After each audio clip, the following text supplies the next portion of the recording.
Breaking, a Prime Minister just self-destructed on live television. What happened in the next 47 minutes will be studied in political textbooks for decades. Before we break this down, hit subscribe right now. This story is moving faster than we can upload. You don't want to miss what happens next. Thursday night, 8 p.m, GMT, Keir Starmer walks into a BBC studio for what was supposed to be a routine interview about economic policy and upcoming parliamentary votes. Standard political theatre, predictable questions, rehearsed answers. A chance to look prime ministerial before crucial legislation hits the floor next week. What followed was a political execution broadcast to 12 million live viewers and streamed to millions more worldwide. The interviewer, veteran journalist Sarah Montague, doesn't waste time with pleasantries. No warm-up questions about weekend plans or recent policy wins. She slides a folder across the desk, its contents carefully organised with coloured tabs marking sections. Inside, leaked emails showing £47 million in corporate donations tied directly to specific policy changes. These aren't vague contributions to party funds. These are targeted payments with explicit expectations attached.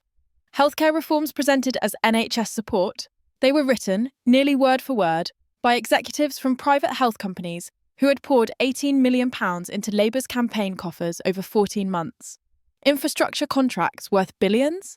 Quietly awarded through abbreviated bidding processes to construction firms whose CEOs had personal mobile numbers for cabinet ministers and had hosted private fundraising dinners at their country estates. The paper trail is immaculate. Email chains showing draft policies being sent to donors before being presented to Parliament. Calendar entries mysteriously scrubbed from official records but recovered through IT forensics. WhatsApp messages discussing our friends in the private sector and how to structure the announcement to avoid scrutiny. Starmer's response? 12 seconds of silence. Then stammering about standard political fundraising, then deflection to opposition party donor scandals from 5 years ago. His hands grip the armrests. Sweat appears on his forehead under the studio lights. But that was just round one. Round two hits harder. Phone records obtained through Freedom of Information requests show Starmer held 23 undisclosed calls with foreign government officials from 6 different countries. Not friendly allies, not routine. Five Eyes intelligence partners. We're talking governments. Britain publicly condemns for press freedom violations, for treatment of political dissidents, for territorial aggression against neighbours.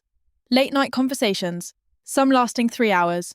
With governments, Britain publicly criticises for human rights violations.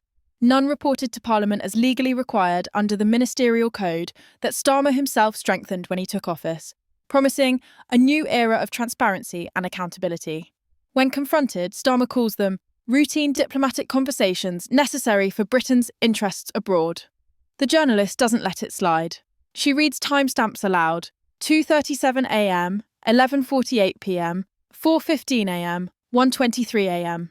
She pauses between each one, letting the absurdity register. Routine, at 4 a.m, for 3 hours, without informing the Foreign Office, without diplomatic note-taking, without any official record whatsoever.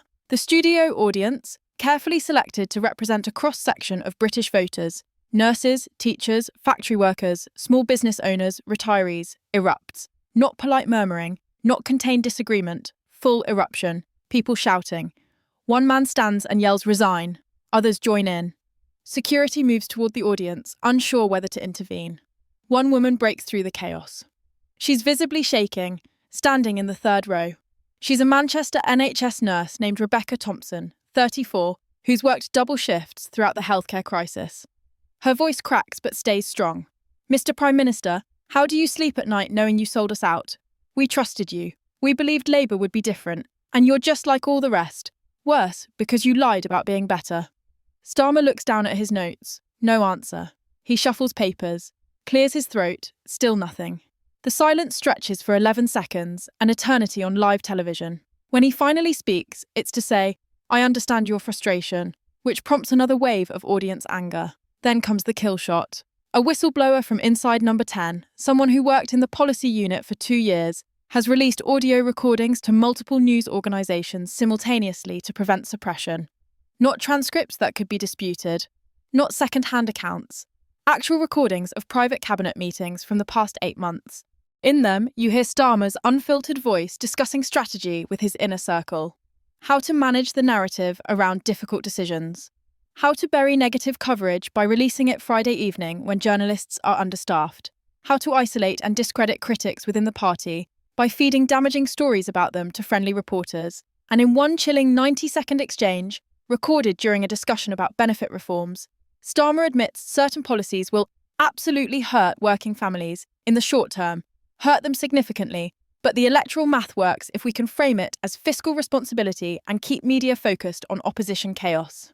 He's laughing in one clip, actually laughing while a junior minister expresses concern about benefit cuts that would affect 2.4 million children below the poverty line. That's why we have PR people, he jokes. Within 90 seconds of the audio airing on live television, Had Starmer resign is trending in 14 countries. Within 5 minutes, it's the #1 trend globally. Audio forensics experts from 3 independent firms, 1 American, 1 German, 1 British, confirm authenticity within the hour.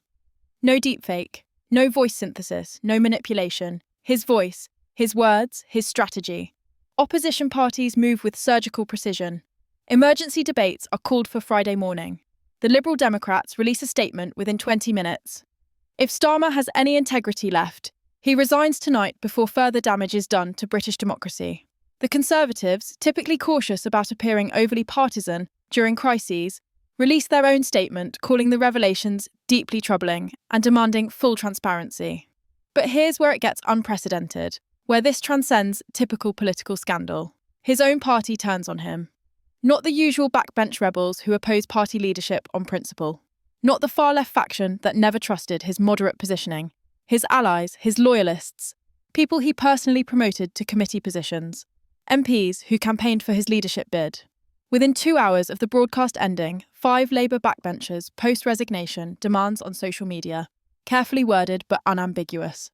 By midnight, it's 18 MPs. By 3 a.m, a cabinet minister, someone who stood beside Starmer at every press conference for 3 years, who defended him through previous controversies, tweets 8 devastating words. I can no longer support this Prime Minister. Behind closed doors at Downing Street, an emergency meeting convenes at 10:47 p.m. Cabinet ministers arrive through service entrances and underground tunnels to avoid the growing media circus outside the front gates. Inside the cabinet room, the conversation is brutal and chaotic. Some ministers, particularly those whose political futures are tied directly to Starmer's, want to circle the wagons.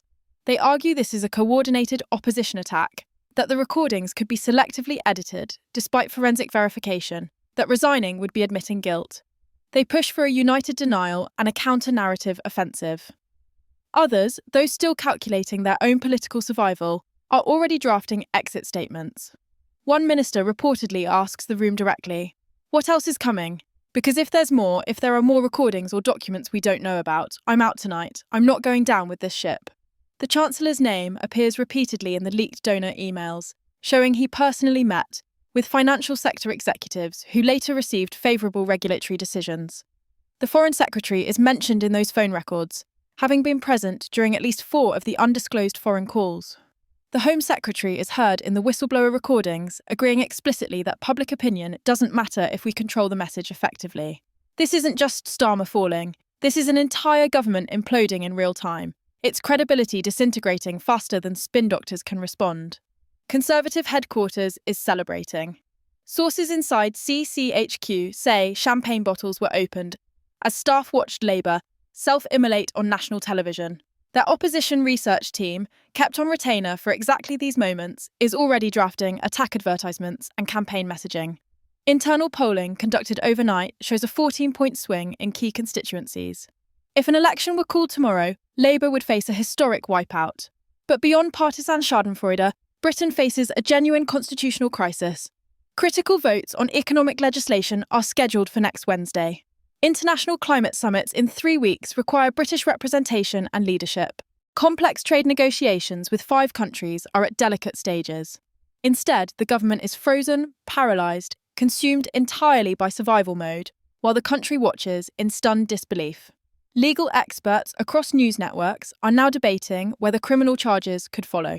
Corruption in public office carries serious penalties. Misconduct in public office is a common law offence with no maximum sentence. Breach of parliamentary reporting requirements could trigger parliamentary privilege investigations. The Metropolitan Police have been formally asked by 3 opposition parties to open an investigation immediately. And here's the question nobody in Westminster can answer. What happens tomorrow morning? Does Starmer resign before sunrise?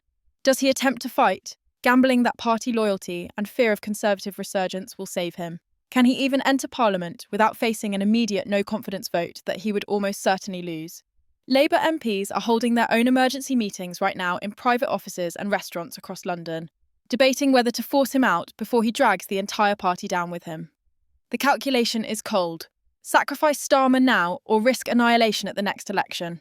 One senior Labour figure, speaking anonymously to reporters outside Parliament, said simply, "It's over. He just doesn't know it yet. By this time tomorrow, we'll have a new Prime Minister." The last time a British Prime Minister faced a collapse of this speed and magnitude was Margaret Thatcher in November 1990.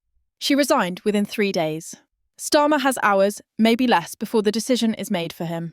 This story is still breaking as we speak. Statements are being released every few minutes. Party officials are being doorstepped by reporters outside their homes. If you want real-time updates without the mainstream media filter, subscribe now and turn on notifications. We'll be covering every development as it happens, including emergency parliamentary sessions and potential police investigations. What do you think Starmer does next? Resigns by morning or tries to survive? Drop your prediction in the comments. And if someone you know is still in the dark about this political earthquake, send them this video right now. They need to see what's really happening. The British government is in freefall, and we're watching it happen live.